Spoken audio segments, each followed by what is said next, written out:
సామెతల గ్రంథము 11వ అధ్యాయము. దొంగ త్రాసు యెహోవాకు హేయము, సరియైన గుండు ఆయనకిష్టము. అహంకారము వెంబడి అవమానము వచ్చును, వినయము గలవారి యొద్ద జ్ఞానమున్నది.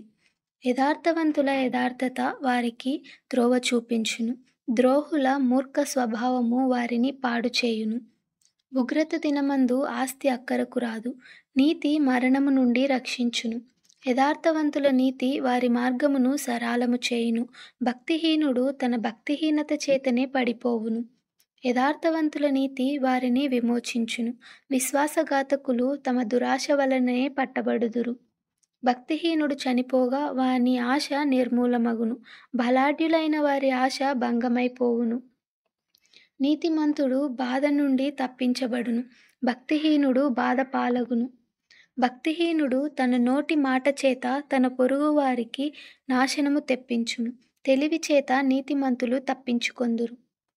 నీతిమంతులు వర్ధిల్లుట పట్టణమునకు సంతోషకరము, భక్తిహీనులు నశించునప్పుడు ఉత్సాహధ్వని పుట్టును.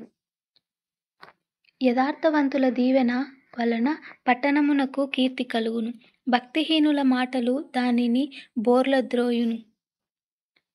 తన పొరుగువానిని తృణీకరించువాడు బుద్ధి లేనివాడు, వివేకి అయిన వాడు మౌనముగా నుండును. కొండెగాడై తిరుగులాడువాడు పరుల గుట్టు బయటపెట్టును, నమ్మకమైన స్వభావము గలవాడు సంగతి దాచును. నాయకులు లేని జనులు చెడిపోవుదురు, ఆలోచనకర్తలు అనేకులుండుట రక్షణకరము.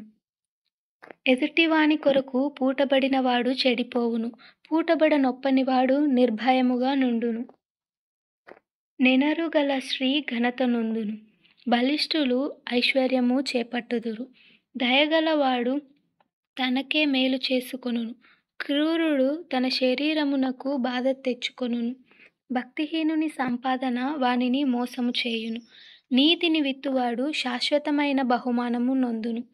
యథార్థమైన నీతి జీవదాయకము, దుష్టక్రియలు విడువక చేయువాడు తన మరణమునకే చేయును.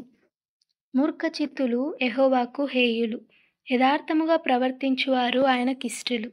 నిశ్చయముగా భక్తిహీనునికి శిక్ష తప్పదు, నీతిమంతుల సంతానము విడిపింపబడును. వివేకము లేని సుందర స్త్రీ పంది ముక్కుననున్న బంగారు కమ్మి వంటిది. నీతిమంతుల కోరిక ఉత్తమమైనది, భక్తిహీనుల ఆశ అహంకారయుక్తమైనది. వెదజల్లి అభివృద్ధి నొందుగలవారు గలరు, తగిన దానికన్నా తక్కువ ఇచ్చి లేమికి వచ్చువారు కలరు.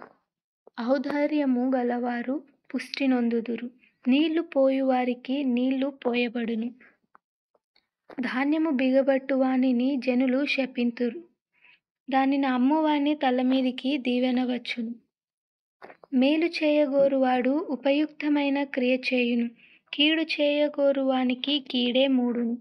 ధనమును నమ్ముకొనువాడు పాడైపోవును, నీతిమంతులు చిగురాకు వలె వృద్ధి నొందుదురు.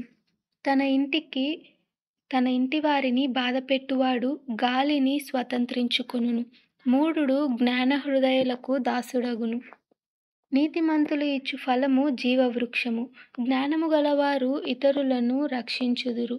నీతిమంతులు భూమి మీద ప్రతిఫలము పొందుదురు, భక్తిహీనులును పాపులును మరి నిశ్చయముగా ప్రతిఫలము పొందుదురు గదా.